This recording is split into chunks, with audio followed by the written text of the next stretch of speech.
Hello everybody, welcome back to another video with me, Sam Hair. Alright, so I've been doing lots of weft videos recently and it's all because of you guys' comment. I feel like those are the videos that you really need to see. So what I'm going to do today is I'm going to show you a move up. So it's going to be a really quick, snappy video because that's what move ups are. They're quick, they're easy, they're time effective, and they're great for your client. The reason that I offer move ups is because I like to keep their wefts fresh in between those reinstall appointments. There are people where you might have to reinstall each time. So let's quickly go over that. Move ups are really good for those clients that are available to come in every 4 to 6 weeks and you're just pushing those beads up. If they have someone that has maybe medium to thick density hair, you can do move ups around 2 times in between those reinstall appointments. However, if they have finer hair or maybe they're heavy shedders, you might want to keep it down to 1 because again, you always want to make sure those installs are safe and non-damaging. I do have clients that want to wait a little bit longer in between appointments with me, which is totally understandable. So let's say I have a client that wants to wait 10 weeks before seeing me. Those 10-week clients, I'm going to be reinstalling every single time. Or if I have a client whose preference is to just reinstall each time, I also offer that again. All of my installs are catered to my clients, and that is how you guys should be doing it as well. Cater it to their lifestyle, cater it to their needs, their natural density, their growth cycle, all the different things, and that is how you keep those installs damage free. So without further ado, let's get into that move up. So as you can see, I've already installed my weft. If you wanted to see this install, I have a video on it. It is going to be that Genius Weft standard row install, and that's what I'm going to show you today. I'm going to show you a standard row move up. As always, guys, thank you so much for being here. I see all of your comments, literally every single one I see, and I really try my hardest to reply to it all because I appreciate you and I want to cater these videos to you. So this is exactly what I do. Everything I do is in relation to a comment that I see where someone's requested a specific video. So please, if you love these videos, I appreciate your support, and don't forget to like and subscribe to my channel. Hit that notification button as well because that's how you keep notified if I upload a new video. All of my videos are free and I want to keep it that way, and the only way that I can do that is if you continue to like and subscribe. Okay, before I break out into song, let's just go and move up these extensions. All right, my lady's weft has grown out.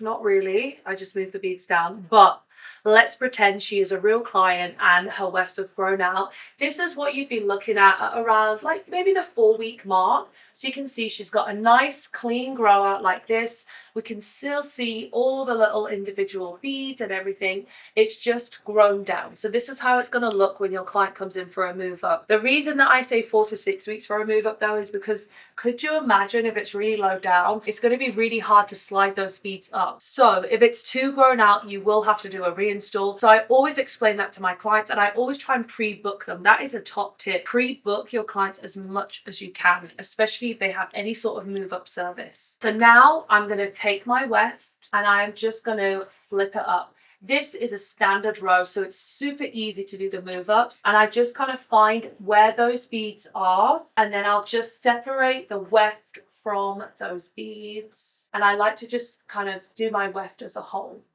Okay, there we go.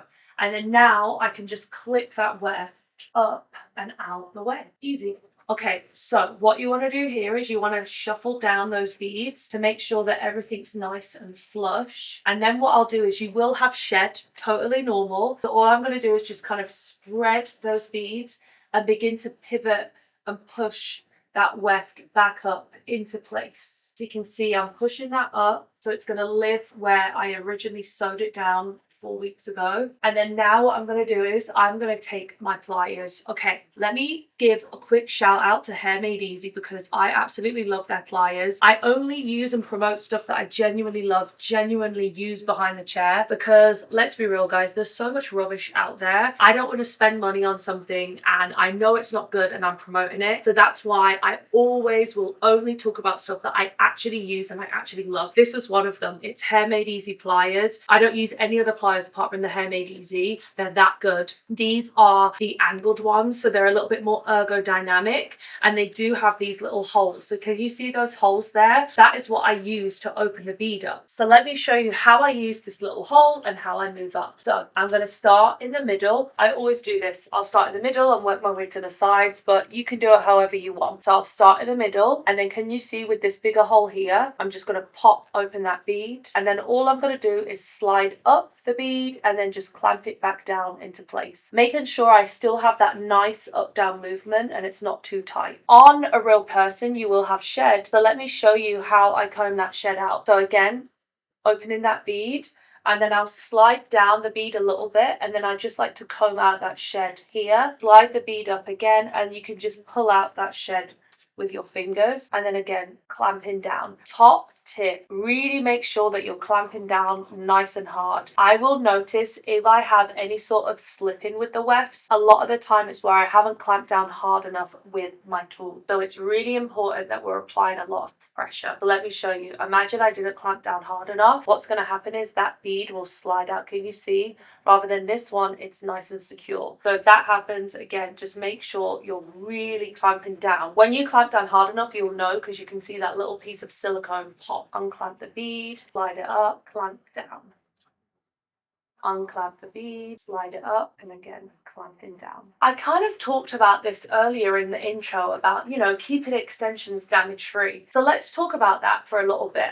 I think the common misconception with extensions is that they're damaging. And I always tell people that ask, hair extensions do have the potential to damage. Let's be real. They really do. I've seen damage caused by extensions. It's the same with bleach. Bleach has the potential to damage your hair. Heat has the potential to damage your hair. But what keeps it from damaging your hair is by making sure that we're doing things to keep it safe. So for example, with heat, we're going to use a heat protector. So with extensions, the reason that they might cause damage is because the method is wrong. Maybe the application wasn't right. Maybe the removal was damaging. So we always want to make sure that we're picking methods for our clients that are going to work with their natural hair, not against it. So I always like to cover this in the consultation with my client, and I'll pick a method that's going to work for them, work for their hair, work for their lifestyle, and there's also going to be something that they can come in and maintain and look after at home. Because if I'm installing something that I know they can't maintain, that I know they're not going to be able to look after, then you are going to run into problems. So it's really important that we're picking a method that's right for them, and we're educating them on that maintenance program, and that we as an extension artist stand behind our work. So if you ever have a client that asks, are extensions damaging? Just tell them exactly what I just said. They have the potential to be damaging. However, we're going to choose a method that's going to be right for you, and we're going to utilize that method to make sure that we're not causing any damage to the natural hair. And then it's up to them to look after them at home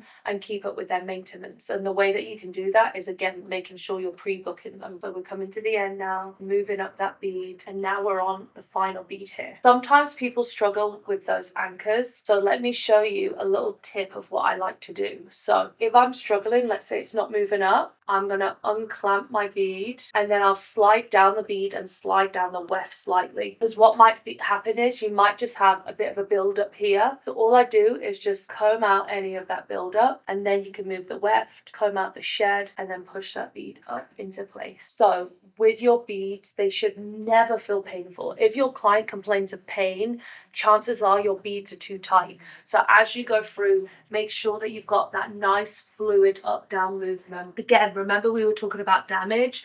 You can cause damage if those beads are too tight, because it's going to create tension, especially on these points here. So it's really important that those beads have that nice free flowing up down movement from the get-go. If you ever have a client complain and say it feels really tight, it's really painful, get them to come in and you can adjust that beadwork a little bit. Maybe if someone is tender-headed, again, adjust that beadwork so it works with them, not against them.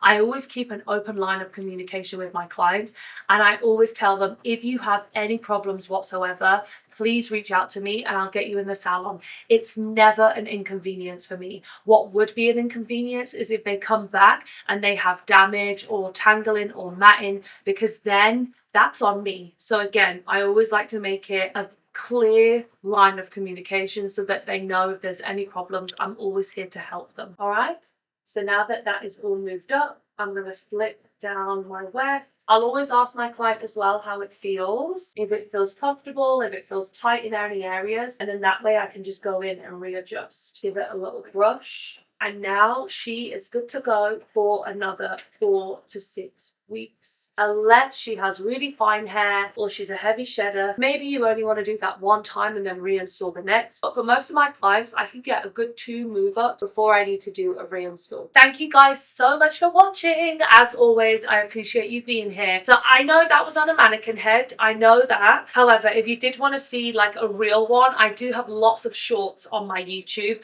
where you can see that real move up on someone after 6 weeks with that shed and all the things. But this was a really good visual so that you can see how to do those move ups appointment properly and all the little tips and tricks along the way and how to keep that open line of communication with your client. I know I mentioned it earlier, but please don't forget to like and subscribe and leave me a comment down below if there's anything else that you had a question about or if there's a video that you want me to make next. I'll see you guys in the next video and hit that notification icon so that you can be notified every time I have a new upload.